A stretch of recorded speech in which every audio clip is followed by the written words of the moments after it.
7월 12일 월요일 큐티 출애굽기 38장 1절에서 20절 말씀입니다. 많은 비가 온다고 예보하더니 밤부터 내리기 시작했습니다. 혹시 바깥에 활동해 하시는 분 모두가 안전하시길 기도합니다.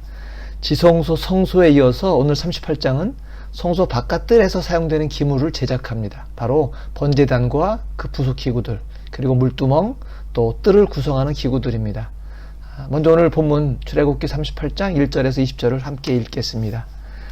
그가 또 조각목으로 번제단을 만들었으니 길이는 5규빗이요 너비도 5규빗이라 네모가 반듯하고 높이는 3규빗이며 그네 모퉁이 위에 그 뿔을 만들되 그 뿔을 제단과 연결하게 하고 제단을 노수로 쌌으며 제단의 모든 기구 곧 통과 부삽과 대야와 고기 갈고리와 불 옮기는 그릇을 다 노수로 만들고 제단을 위하여 놋 그물을 만들어 제단 주위 가장자리 아래에 두되 제단 절반에 오르게 하고 그 놋 그물 네 모퉁이에 채를 꿰를 고리 넷을 부어 만들었으며 채를 조각목으로 만들어 놋으로 싸고 제단 양쪽 고리에 그 채를 꿰어 매게 하였으며 제단은 널판으로 속이 비게 만들었더라.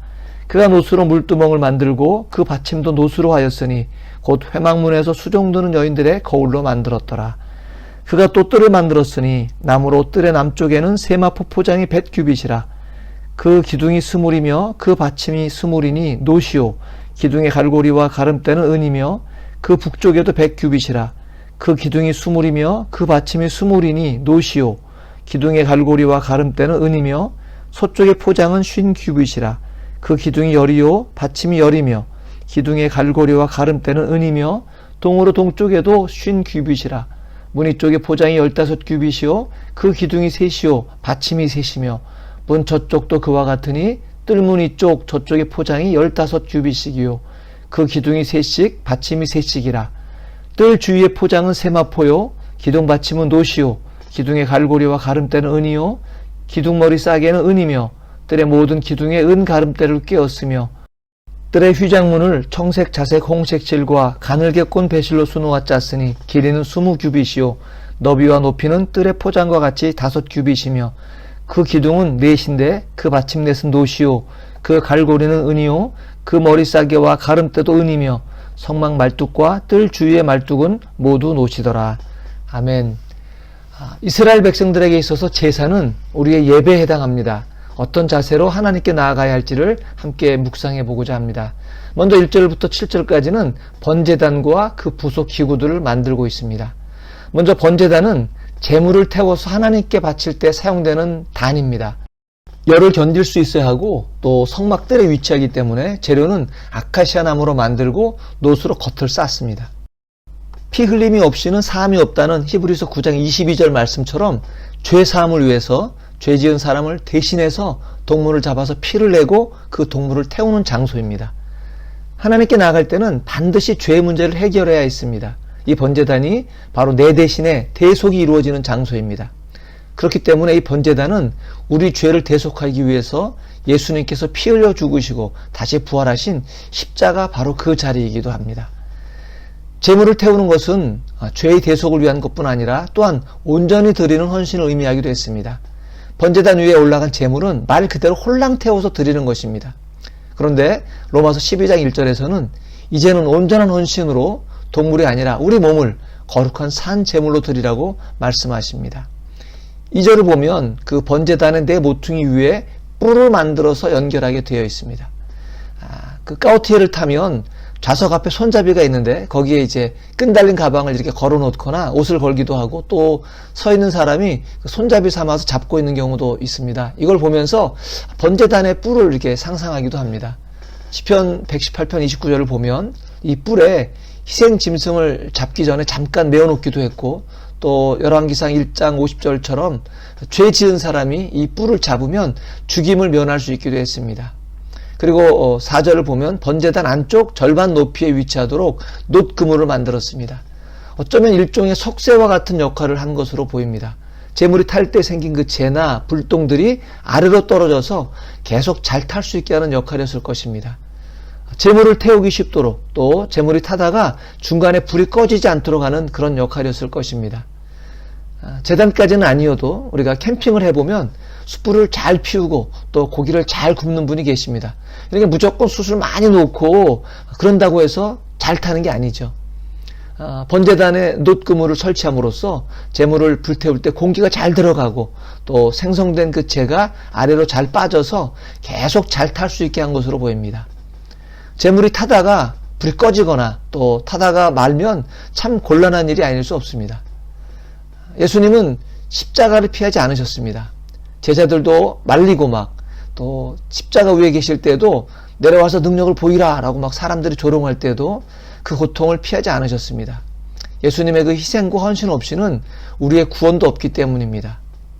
재물을 태우는 것이 우리의 헌신이라면 우리가 헌신했다가 우리는 중간에 포기해버린 적이 얼마나 많았는지요. 집회 갔을 때 막 마음이 뜨거워지고 그래서 내가 하나님의 뜻대로 살겠습니다 이렇게 다짐하고 헌신했다가 작심삼일이 돼버리고 어느새 이전과 다름없는 삶을 살고 있는 내 자신을 보면서 좌절을 느낀 적은 혹시 없으신지요? 과거에 보면 전쟁 같은 데서 되돌아가지 않겠다는 그 강한 의지를 보이기 위해서 자기들이 온 길을 막 끊어버리고 없애버리기도 하고 또 일부러 뒤에 이제 강을 등지는 그 배수진을 치기도 했습니다. 내 삶에서 내 헌신이 지속될 수 있도록 하기 위한 어떤 조치를 하고 계신지요? 또 하고 있다면 그것은 과연 무엇인지요? 제 경우에는 서로 체크해 줄 수 있도록 입 밖으로 소리내어 말하는 것이 참 좋았던 것 같습니다. 혼자서만 헌신을 작정하고 각오하는 것이 아니라 부부간에 또 부모 자녀 간에 친구끼리 순원들과 나눌 때 자기가 결단하는 것을 말하는 것입니다. 그리고 서로 그 결단을 지키고 있는지를 체크하는 것입니다. 나 혼자 결단했다가 마음 변하면 슬그머니 끝내버리는 것이 아니라 그걸 알고 있는 다른 사람 보기가 부끄러워서라도 더 각성하고 조심하는 기회가 될 수 있었습니다. 이게 제가 잘 기억하고 있는 민수기 14장 28절에서 말씀하는 것처럼 너희의 말이 내 귀에 들린 대로 내가 시행하리라 라고 약속해 준 것입니다. 그리고 이 시도는 전도서 4장에서 말씀하신 것처럼 한 사람이 넘어지면 다른 한 사람이 붙들어 일으킬 수 있는 장점이 있습니다. 오히려 홀로 있어서 넘어지고 붙들어 일으킬 자가 없는 자에게는 화가 있다고 말씀하시기도 하죠. 당장 오늘부터 부부간에 또 부모 자녀 간에 서로 나눠보시기를 추천합니다. 그리고 순례배 때도 그런 자신의 헌신들에 대한 나눔이 있으면 좋겠습니다. 많이 도움이 될 것입니다. 8절을 보게 되면 두 번째로 물두멍을 만듭니다. 이것은 놋대야로서 제사장들이 성소에 들어가기 전에 손발을 씻는 용도로 사용되었습니다. 비록 제사장일지라도 바깥에서 들어와서 또 제물을 처리하느라고 손발에 그 동물의 여러 체액들이 묻은 채로 성소에 들어가면 죽임을 당했습니다. 정결은 신분에 따라서 달라지는 것이 아닙니다. 신분의 고하를 막론하고 정결해야만 하나님 앞에 나아갈 수 있었습니다. 또 한 번 씻었다고 끝나는 것이 아니라 바깥에서 뜰에 들어올 때마다 또 성소에 들어갈 때마다 씻어야 했습니다. 이제는 우리들이 내 죄 대신에 동물을 잡아서 피를 보지 않아도 됩니다. 그건 예수님으로 인해서 단번에 영원히 이루어졌기 때문입니다. 그렇지만 여전히 내가 짓고 있는 죄들에 대해서는 철저한 회개가 매번 있어야 합니다. 이미 목욕을 했다고 해도 발을 씻을 필요가 있기 때문입니다. 예수님께서 우리 죄를 모두 용서하셨기 때문에 더 이상 회개할 필요가 없다라고 말하는 어떤 단체는 그건 잘못된 것입니다. 또한 하나님께도 회개할 뿐만 아니라 우리가 사람에게 잘못한 것도 빨리 그 사람에게 용서를 구해야 합니다. 세 번째로 이제 9절부터 20절까지는 뜰을 구성하는 기구들을 만들고 있습니다. 바깥뜰을 제작하는 내용이 나오는데요. 세마포 포장으로 된 바깥뜰 안쪽에 지성소와 성소가 놓이고 바깥은 이제 거룩하지 않은 일반 땅이 되는 것이죠. 이 세마포 포장이 뜰 바깥과 안쪽을 구분하는 것입니다. 그러니까 이 안쪽은 거룩한 곳, 성막이고 바깥쪽은 속된 세상이 되는 것이죠. 그래서 죄 용서함을 받기 위해서는 이 뜰에 들어가야만 했던 것입니다. 이 뜰은 일반 백성들이 재물을 가지고 들어갈 수 있도록 허용된 곳이었습니다. 이곳에 들어갈 때는 반드시 자신의 죄를 대신할 재물을 가지고 들어가야만 했죠. 그런데 이제는 히브리서 4장 16절에서 말씀하셨듯이 대제사장이신 예수 그리스도의 그 보혈의 공로로 말미암아서 이제 때를 따라 돕는 은혜를 얻기 위해서 은혜의 보좌 앞에 담대히 나갈 수 있습니다. 단순히 뜰에만 들어가는 것이 아닙니다. 몸은 예배 자리에 있지만 영과 진리로 하나님을 온전히 예배하지 못한 채 모양만, 성전 뜰만 밟는 것을 조심하라고 이사야서 1장 12절은 말씀하고 있습니다. 이제는 성과 속의 구분을 없애주셨습니다. 예루살렘이냐 이 산이냐 또 여기냐 저기냐가 아니라 예배하는 자를 찾으시는 그 하나님께 모양과 형식만이 아니라 오직 영과 진리로 예배하는 우리 모두가 되기를 소망합니다. 우리 함께 기도하겠습니다.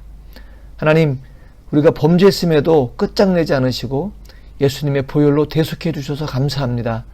우리 삶에서 지은 크고 작은 죄를 날마다 회개하며 나아갑니다.